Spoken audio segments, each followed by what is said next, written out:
Welcome to this program. Today we are going to discuss about the thermodynamics part 1 and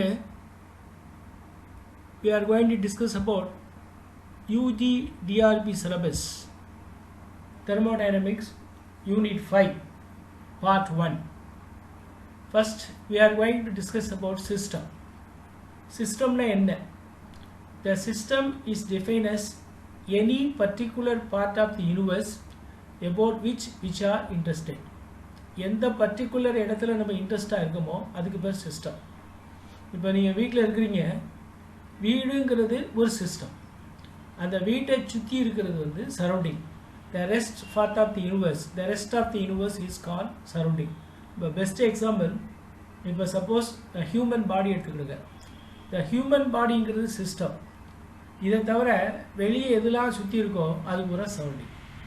இந்த சிஸ்டத்தை முதல்ல 3 விதமாக பிரிக்கலாம். There are different type of system: isolated, closed and open system. Isolated சிஸ்டம்னா என்ன அர்த்தம் அப்படின்னு சொன்னால், ஃபர்ஸ்ட் வந்து isolated system, the system which can exchange neither energy nor matter with its surrounding is called isolated system.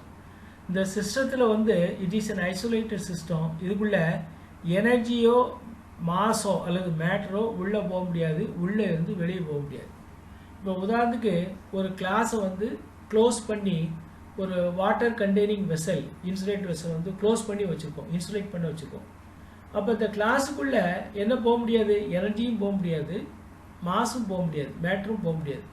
அப்பேற்பட்ட சிஸ்டத்துக்கு பேர் தான் isolated system.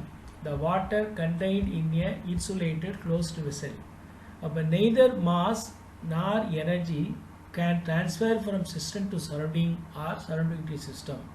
எனர்ஜியோ மாஸோ சிஸ்டத்திலிருந்து சரௌண்டிங்கோ சரௌண்டிங்கிலிருந்து சிஸ்டத்துக்கோ போக முடியாது. அந்த சிஸ்டத்துக்கு பேர் தான் ஐசோலேட்டட் சிஸ்டம். க்ளோஸ்டு சிஸ்டம்னா என்ன அப்படின்னு சொன்னால், the energy can transfer. Energy மட்டும் சிஸ்டத்திலிருந்து சரௌண்டிங் போகலாம், சரௌண்டிங்கில் இருந்து சிஸ்டத்துக்கு வரலாம். எது போக முடியாது? The matter cannot enter into the system. A system which can energy but not matter with its surrounding is called closed system.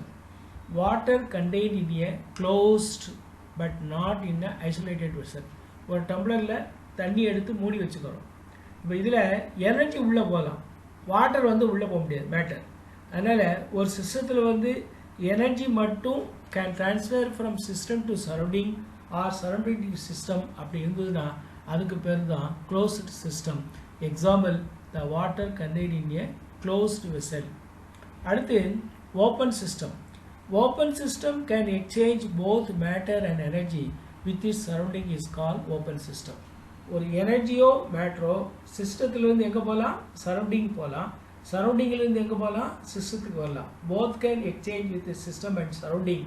That is we call as open system. The water taken in an open beaker. ஒரு பீக்கரில் water எடுத்துக்கிறோம், இதில் energy வந்து சிஸ்டத்துலேருந்து surrounding போகலாம். அதே மாதிரி you can add water to the beaker. அப்போ mass என்ன செய்யலாம், மேட்டர் என்ன செய்யலாம், உள்ளே போகலாம். ரெண்டுமே உள்ளேருந்து வெளியே வரலாம், வெளியிருந்து உள்ளே வரலாம். அதாவது the both energy and matter, mass can exchange from system to surrounding and surrounding to the system is called as open system. நம்ம பாடி எடுத்துக்கிடுங்க. நம்ம பாடியில் வந்து டெம்பரேச்சர்ஸ் கான்ஸ்டண்ட்டாக இருக்குது, எனர்ஜி உள்ளே போகுது, எனர்ஜி வெளியே போகுது. அதே மாதிரி மாஸ் உள்ளே போகுது, சாப்பிட்றோம், அது மாஸ் வெளியே வருது. இந்த மாதிரி இருந்ததுன்னா that system will be equal to open system. இதுக்கு dmi is not equal to 0 and dm is not equal to 0. de not equal to 0, dm is not equal to, deங்கிறது change in energy, அது வந்து not equal to 0 and equal to 0 and dm will be equal to 0. ரெண்டுமே 0. de equal to dm is equal to 0. அதுக்கு பேர் தான் open system. பின்னால் I will explain. அப்போ 3 type of system இருக்குது: isolated system, closed system, open system. Open சிஸ்டத்தில் both mass and energy can transfer from system to surrounding and surrounding to system. Closed system only energy can transfer from system to surrounding and surrounding to system. Isolated system both energy and the mass cannot transfer from system to surrounding or surrounding to system. இதில் ரெண்டுமே உள்ளேயும் போகாது வெளியே வராது. இதில் energy மட்டும் உள்ளே போகலாம் வெளியே வரலாம். ஓப்பன் சிஸ்டத்தில் ரெண்டுமே mass and energy can transfer from system to surrounding and surrounding to system. இதுதான் 3 டைப் ஆஃப் சிஸ்டம். இதை பேஸ் பண்ணி கொஸ்டின் கேட்கலாம். That is the meaning of 3 type of system. அதுக்கடுத்து the properties can be classified into 2. One we call as intensive properties, the another we call as extensive properties. The properties whose value do not depend upon the amount of material present in the system are called intrinsic property. எவ்வளவு amount இருக்கோ அதுக்கு தக்கன property மாறாமல் இருந்ததுன்னா, அதாவது the property which is independent upon amount of material present, அளவுக்கு தக்கன எவ்வளோ இருக்கோ அதுக்கு தக்கன ப்ராப்பர்ட்டி மாறாது. அப்படி இருந்ததுன்னா that is we call as intrinsic property. By example, density. 1 gram எடுத்தாலும் டென்சிட்டி ஒன்றா தான் இருக்கும். 10 கிராம் எடுத்தாலும் டென்சிட்டி ஒன்றா தான் இருக்கும்.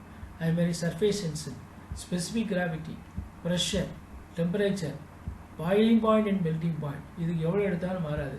Refractive index, viscosity, free energy, molar volume, இது எல்லாமே இன்டென்சிவ் ப்ராப்பர்ட்டி.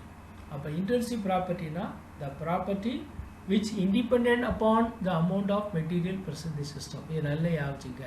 டென்சிட்டி எவ்வளோ எடுத்தாலும் டென்சிட்டி ஒன்றா இருக்கும். சர்ஃபேஸ் டென்ஷன் அப்படி தான், ஸ்பெசிஃபிக் கிராவிட்டி அப்படி தான், pressure, temperature, boiling point, melting point, refractive index, viscosity and free energy. அதுக்கடுத்து extensive property. Extensive property means it depends only on the amount of material present in the system. எவ்வளோ amount இருக்கோ அது தக்க என்ன செய்யும் property இருக்கும். 10 கிராம்னா ஒரு property இருக்கும், 20 கிராம்னா ஒரு ப்ராப்பர்ட்டி இருக்கும்.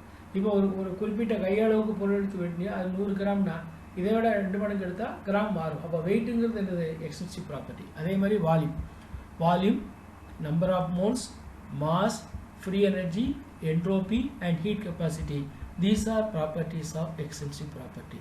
த property whose value depends upon the amount of material, amount of material பொறுத்து ப்ராப்பர்ட்டி மாறிச்சுன்னா அதுக்கு பேர் எக்ஸ்டென்சிவ் ப்ராப்பர்ட்டி. எக்ஸாம்பிள் நல்ல ஆச்சுங்க. Volume, number of moles, mass, free energy, entropy and heat capacity. அடுத்து தெர்மோடைனமிக் ப்ராசஸ். இதில் டிஃப்ரெண்ட் டைப் ஆஃப் ப்ராசஸ் இருக்குது. ஒன்று பேர் cyclic process. when a system after completing a series of change turns to its original state. அதாவது cyclic ப்ராசஸ்னால் ஒவ்வொரு ஸ்டேட்லேருந்து மாறும். இப்போ 1ஆம் ஸ்டேட்லேருந்து 2க்கு போச்சு, 3க்கு போச்சு, 4க்கு போச்சு, அதுக்கப்புறம் 1க்கு வந்துடும். அப்படி நடந்ததுன்னா that type of process we call as cyclic process. எத்தனை சைக்ளிக் சீரீஸ் ஆஃப் சேஞ்சஸ்க்கு அப்புறம் அது எங்கே வரணும் ஒரிஜினல் ஸ்டேட்டுக்கு வந்ததுன்னா that is we call as cyclic process. 1 to 2, 2 to 3 வச்சுங்க, 3 to 4, 4லேருந்து எங்கே போயிடும் 1க்கு போயிடுச்சுன்னா that process we call as another cyclic process. It is a completely a cycle. ஒரு சைக்கிள்ங்கிறது முடியும். That is we call cyclic process. Then reversible process. Reversible process and irreversible process. A thermodynamical reversible process which is carried out intermittently, very slow process, and the driving force is infinitely greater than opposing force. இது வந்து reversible process வந்து எப்படின்னா very ஸ்லோவாக நடக்கும். அதே மாதிரி driving ஃபோர்ஸுக்கும் opposing ஃபோர்ஸுக்கும் கொஞ்சம் தான் டிஃப்ரெண்ட்டாக இருக்கும். It is reversible process is a very slow process and the driving force is very very greater than the opposing force. Opposing ஃபோர்ஸை விட டிரைவிங் ஃபோர்ஸ் வந்து கொஞ்சம் குறைவாக இருக்கும், கொஞ்சம் கூட இருக்கும். That type of process we call as reversible process. Condition for reversibility: there should be an equilibrium at every intermediate stage of the process. ஒவ்வொரு intermediate stageலையும் equilibrium இருக்கணும். And the process should be capable of producing in both direction. Reversible process இருந்ததுன்னா அந்த process வந்து 2 டைரக்ஷன்லையும் நடக்கணும். Forward டைரக்ஷன்லையும் நடக்கணும், backward டைரக்ஷன்லையும் நடக்கணும். ஒவ்வொரு ஸ்டேஜ்லையும் equilibrium இருக்கணும். And it occurs in both direction. Mode is the process should take place very slowly. ரொம்ப ஸ்லோவாக நடக்கணும், அது ரொம்ப முக்கியம். Equilibrium reversible process is a very slow process and the state of process should be attainable back without any permanent effect on surrounding. ஒரு அந்த process வந்து back ஈஸியாக என்ன செய்யலாம் வரலாம் without any permanent effect from surrounding. These are the 4 conditions for reversibility. அப்போ ஒன்று எல்லா intermediate stageலையும் equilibrium இருக்கணும், and it should occurs in both direction. reversible process ரெண்டு directionலையும் நடக்கணும், forward reaction இருக்கணும், backward reaction இருக்கணும், and it should be a very slow process, ரொம்ப ஸ்லோவாக இருக்கணும், and the process should attain back without any permanent effect from surrounding. எந்தவித எஃபெக்டும் இல்லாமல் அப்படி ஃபார்வர்ட் ரியாக்ஷன் எப்படி பேக்வர்ட் ரியாக்ஷனாக மாறிச்சோ அதே மாதிரி பேக்வர்ட் ரியாக்ஷன் எதாவது மாறணும், ஃபார்வர்ட் ரியாக்ஷன்ஸாக மாறணும். அப்படி மாறிச்சுன்னா these are the 4 conditions for reversibility. அடுத்த process irreversible process. Irreversible process is a spontaneous process, வேகமாக நடக்கும், and it proceeds in only one direction, ஒரே ஒரு டைரக்ஷனில் இருக்கும். அப்போ all reversible processes are spontaneous and it proceeds in only one direction, ஒரே டைரக்ஷனில் நடக்கக்கூடிய ப்ராசஸ்க்கு பேர் தான் irreversible process. நல்லா யோசிச்சுங்க, spontaneous occurs in only one direction. In example, all natural processes are irreversible. எது நேச்சுரல் ப்ராசஸோ அதுதான் irreversible. இப்போ உதாரணத்துக்கு ஒரு வயசு குழந்தையாகுது, அது பிறகு 10 வயசு குழந்தையாகிடும். 10 வயசு குழந்தை வந்து என்ன செய்ய முடியாது, ஒரு வயசு குழந்தையாக மாற முடியாது, அங்கே ரிவர்சிபிள் இல்லை. This is we call as irreversible process. இப்போ சன் வந்து ரைஸ் ஆகுது, கீழ்ப்பக்கம் உதிக்குது, அது அப்படியே மேக்க போனது அப்படியே கிழக்க வரும்னா வராது. It is a irreversible process. எல்லாமே இப்போ ஹேர் எடுத்துக்கங்க, சிறுசாக இருக்குது, போக போக வளருது, அதை அப்படியே சுருங்க முடியும்னா சுருங்க முடியாது. அப்போ இந்த ப்ராசஸ்மே எதுலாம் நேச்சுரலாக நடக்கும், all natural process are irreversible. அப்போ irreversible ப்ராசஸ் எப்படி இருக்கும், ஸ்பான்டேனியஸாக இருக்கும், அதே சமயத்தில் ஒரு டைரெக்ஷனில் தான் இருக்கும். That is for irreversible process. அடுத்த ப்ராசஸ்க்கு பேர் தெர்மல் ப்ராசஸ். இந்த தெர்மல் ப்ராசஸுக்கு முக்கியமான கண்டிஷன் என்னென்னா, இது temperature remains constant throughout the ப்ராசஸில். டெம்பரேச்சர் ஐசோதெர்மல்னாலே thermal means temperature remains constant. ஒரு ஐசோதெர்மல் ப்ராசஸ் சிஸ்டத்தில் டெம்பரேச்சர் வந்து கான்ஸ்டண்ட்டாக இருக்கணும், and there is a change in the internal energy of the system and which is equal to delta E will be equal to 0. அப்போ ரெண்டாவது condition, isothermal ப்ராசஸ்க்கு temperature வந்து கான்ஸ்டண்ட்டாக இருக்கும், டெல்டா இ வந்து 0வாக இருக்கும். எப்போ டெல்டா இ வந்து 0வாக இருக்கும் அப்படின்னு சொன்னால், ஹீட் வந்து எங்கே போகலாம், சிஸ்டத்துக்கு போகலாம், சிஸ்டத்திலிருந்து எங்கே வரலாம், சரௌண்டிங்க்கு வரலாம். அப்போ தான் டெல்டா இ வந்து கான்ஸ்டண்ட்டாக இருக்கும். இப்போ நம்ம பாடி எடுத்துங்க, நம்ம பாடி வந்து டெம்பரேச்சர் கான்ஸ்டண்ட்டாக இருக்குது, அப்போ change in the internal energy என்ன, 0. மூணாவது பாயிண்ட் என்ன, the amount of heat absorb by the system is completely converted to work. நம்ம எவ்வளோ எனர்ஜி அப்சர்வ் பண்ணுறோமோ அவ்வளோ எனர்ஜியும் ஒர்க்காக கன்வெர்ட் ஆகுது ஐசோதெர்மல் ப்ராசஸில். அப்போது 3 இம்பார்ட்டன்ட் பாயிண்ட். ஐசோதெர்மல் ப்ராசஸ்னால் temperature remains constant, the change in the internal energy will be equal to 0. The third one is the amount of heat absorbed by the system is completely converted into work. And it is possible when there is a transfer of heat from a system to surrounding and vice versa. இது எங்கே நடக்கும், isolated system. இது வந்து which open system possible. Energy வந்து can exchange from both system to surrounding and surrounding the system. அப்போ isothermal process நடக்கணும்னா அங்கே வந்து என்ன இருக்கணும், ஓப்பன் சிஸ்டமாக இருக்கிற there is a possibility for isothermal process. And example is an exothermic reaction gives its energy to the surrounding so that the temperature of the system remain constant. ஒரு exothermic ரியாக்ஷனாக இருந்ததுன்னா அங்கே வந்து என்ன இருக்கும், எனர்ஜி வந்து வெளியாகும். அப்போ எனர்ஜி வெளியே போகும்போது சரௌண்டிங்ஸுக்கு போகும்போது அங்கே டெம்பரேச்சர் வந்து என்ன இருக்கும், கான்ஸ்டண்ட்டாக இருக்கும். that system we call as isothermal process. அப்போ ஐசோதெர்மல் ப்ராசஸுக்கு 3 கண்டிஷன், 3 சொல்கிறாங்க. ஒன்று வந்து டெம்பரேச்சர் ரிமைன்ஸ் கான்ஸ்டண்ட்டாக இருக்கணும், 2 delta E is equal to 0, 3 the amount of heat absorb by the system is completely convert into work. இந்த 3 தான் ஐசோதெர்மல் ப்ராசஸ்க்கு. அடுத்து called as adiabatic process. Adiabatic process is carried out in an insulated system. Insulated சிஸ்டம்னா என்ன, heat வந்து சிஸ்டத்துலேருந்து surrounding போகாது, சரௌண்டிங்லேருந்து எங்கே போகாது, சிஸ்டத்துக்கு போகாது. That process isolated system. Isolated சிஸ்டத்துலாம் எது possible, adiabatic process is possible. The process which is carried out in an insulated system is known as adiabatic process. இந்த ப்ராசஸுக்கு முதல் கண்டிஷன் என்ன? No heat can leave or enter the system from surrounding, system to surrounding. சரௌண்டிங்கில் இருந்து energy வந்து என்ன செய்யக்கூடாது? Transfer ஆகாது. The energy can leave or enter the system from the surrounding. சரௌண்டிங்கில் இருந்து உள்ளே போகாது. ரெண்டாவது condition, the temperature of the system decreases during the process. Process நடக்கும்போது டெம்பரேச்சர் வந்து என்ன செய்யும்? குறையும். மூணாவது, the work done for the process is equal to the decreasing in the internal energy. எவ்வளோ ஒர்க் டன் நடந்திருக்கோ அந்த ஒர்க் டன் வந்து எதுக்கு equal? Minus delta equal the change in the internal energy equal. அப்போ மூணு கண்டிஷன் சொல்கிறாங்க. அடியபெட்டிக் ப்ராசஸுக்கு என்ன condition?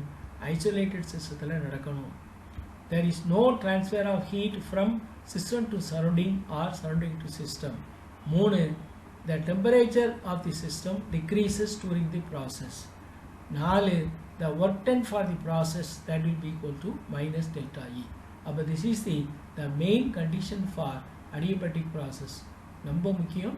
இதில் ரொம்ப முக்கியமாக தருவது ஹீட் வந்து என்டர் ஆகாது, சிஸ்டத்தில் என்டர் ஆகாது. no heat can leave or enter into the system.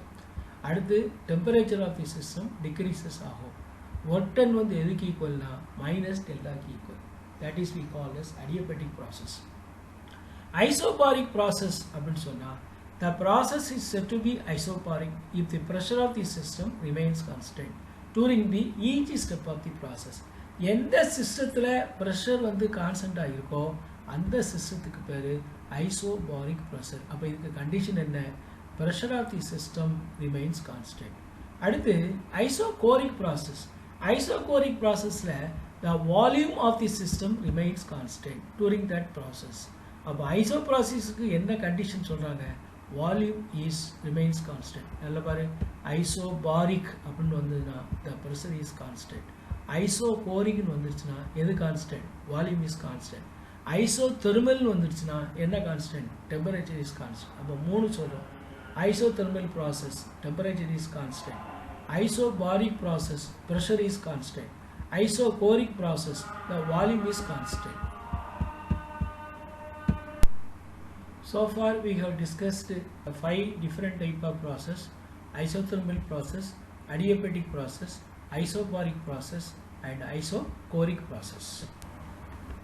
Then macroscopic system. A system is said to be macroscopic when it consists of large number of molecules, atoms or ions. ஒரு சிஸ்டத்தில் large number of molecule of atom ion இருந்ததுன்னா அந்த சிஸ்டத்துக்கு பேர் macroscopic system. மேக்ரோனா high, அதிகமாக இருக்குன்னு அர்த்தம். The property, the state of the system is fixed its macroscopic property.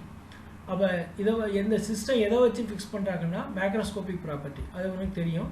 Pressure, temperature, volume, mass, composition are the most important state variable. அதாவது பொதுவாக நிறைய variable இருந்தாலும் 2 வேரியபிள் மட்டும் போதும். 2 variables are generally specified as temperature and pressure. Macroscopic systemத்துக்கு 2 variable தான் சொல்கிறாங்க. ஒன்று temperature and pressure. These are called independent variable. The third variable volume is to be dependent variable. 3 வேரியபிளில் டெம்பரேச்சரும் ப்ரெஷரும் independent variable and volume is a dependent variable. It depends on the values of P and T. அதாவது வந்து volume வந்து எதை பொறுத்து இருக்குன்னா ப்ரெஷரையும் டெம்பரேச்சரையும் பொறுத்து இருக்குது. அப்போ 2 ப்ராப்பர்ட்டியை வந்து இண்டிபெண்ட் வேரியபிள் சொல்கிறோம், ஒரு ப்ராப்பர்ட்டி வந்து டிபெண்டபிள் வேரியபிள் சொல்கிறோம். அதனால் ஒரு thermodynamic state of the system consists of a single gaseous substance defined by specific 2 of the 3 variable. அதாவது 3 வேரியபிளில் 2 வேரியபிள் மட்டும் சொன்னால் போதும். இப்போ டெம்பரேச்சர், ப்ரெஷர், வால்யூமில் டெம்பரேச்சரையும் வால்யூம் சொல்லலாம், ப்ரெஷரையும் வால்யூம் சொல்லலாம். அப்போ 2 வேரியபிள் மட்டும் it is enough to specify the general system. Macroscopic சிஸ்டத்துக்கு 2 வேரியபிள் வந்து எனஃப். பொதுவாக டெம்பரேச்சரையும் ப்ரெஷரையும் சொல்கிறோம். இந்த ரெண்டுமே இண்டிபெண்ட் வேரியபிள், வால்யூம் வந்து டிபெண்ட் வேரியபிள். அதனால் 2 ப்ராப்பர்ட்டிஸ் போதும், to define a system. That system we call as macroscopic system. macroscopic systemத்தில் ரொம்ப முக்கியம் large number of molecules of atoms or ions are present. அடுத்து முக்கியம், these are the two important functions. One we call as state function, another we call as path function. The property of any system depends only on the initial and final state of the system is called as state function. எந்த property initial ஸ்டேட்டையும் final ஸ்டேட்டையும் depend பண்ணி இருக்கோ அதுக்கு பேர் தான் state function. இப்போ உதாரணத்துக்கு internal energy, initial ஸ்டேட்டில் E1 இருக்குது, ஃபைனல் ஸ்டேட்டில் E2 இருக்குது. த டிஃபரன்ஸ் வந்து என்ன, டெல்டா இ என்ன, E2 மைனஸ் E1. அப்போ டெல்டா இங்கிறது ஸ்டேட் ஃபங்க்ஷன். அதை எதை டிபெண்ட் பண்ணியிருக்கு, ஃபைனல் ஸ்டேட்டையும் இனிஷியல் ஸ்டேட்டையும் டிபெண்ட் பண்ணியிருக்கு. அதே மாதிரி any property which depends only on the initial and final state of the system is called as state function. Potential energy, pressure, temperature, internal energy, enthalpy are state function. The state function is an exact differential. இது வந்து exact differential கொடுக்கும். அதே மாதிரி that relation, Euler reciprocal relation is applicable to state function. Euler reciprocal relation is என்னன்னா dou m by dou y at x constant x that will be equal to dou n by dou x at constant y. இந்த கண்டிஷனை satisfy பண்ணுறான். இங்கே வந்து ரெண்டு state function இருக்குது. எம்ங்கிறது ஒரு state function, என்னங்கிறது ஒரு ஸ்டேட் ஃபங்க்ஷன். எம்ங்கிறது எதை டிபெண்ட் பண்ணி இருக்குது, ஒய்யையும் எக்ஸையும் டிபெண்ட் பண்ணியிருக்கு. என்னங்கிறது எதை டிபெண்ட் பண்ணியிருக்கு, எக்ஸையும் ஒய்யும் டிபெண்ட் பண்ணியிருக்கு. இப்போ இந்த ரிலேஷன்ஷிப் படி dou m by dou y at constant x will be equal to dou n by dou x at constant y. இதுக்கு பேர் தான் Euler reciprocal condition. State function is applicable to this reciprocal condition, Euler reciprocal condition. And the cyclic integral of state function is 0. Integration of cyclic integral of dz will be equal to 0. dz is the state function. அப்போ state ஃபங்க்ஷனை பொறுத்தவரை உனக்கு என்ன தெரியணும், it depends upon the initial and final state of the system. Example, potential energy, pressure, temperature, internal energy, enthalpy. State function is an exact differential. It is applicable to the Euler reciprocal function, and the cyclic integral of state function is equal to 0. Path function. A thermodynamic property which depends upon the path between initial and final state is known as path function. அதாவது ஒரு property அது எந்த வழியில் நடக்குதோ அதை depend பண்ணி இருந்ததுன்னா that we call this path function. The property which depends upon the path between initial and final stage, that is we call this path function. அது எந்த வழியில் நடக்குதோ அதை டிபெண்ட் பண்ணி இருந்ததுன்னா path function.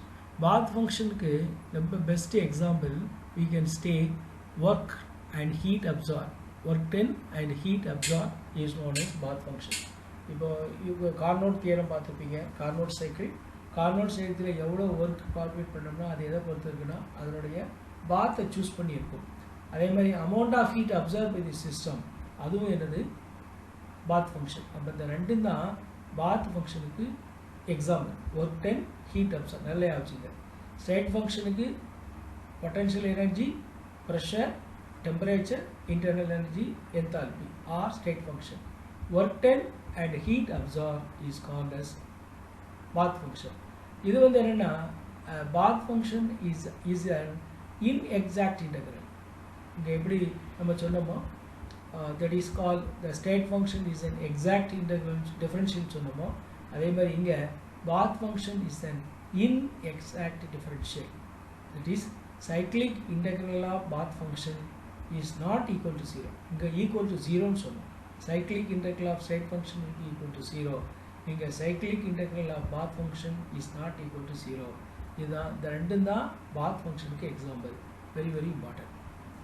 இந்த ரெண்டு ஃபங்க்ஷன்ல இருந்தும் ரிப்பீட்டடாக கேள்வி கேட்டாங்க. which of the following is our state function and which of the following are path function அப்படிங்கிறது ரொம்ப முக்கியம். இது ரிப்பீட்டடாக கேட்கக்கூடிய கொஸ்டின் நீங்கள் எக்ஸ்பெக்ட் பண்ணலாம்.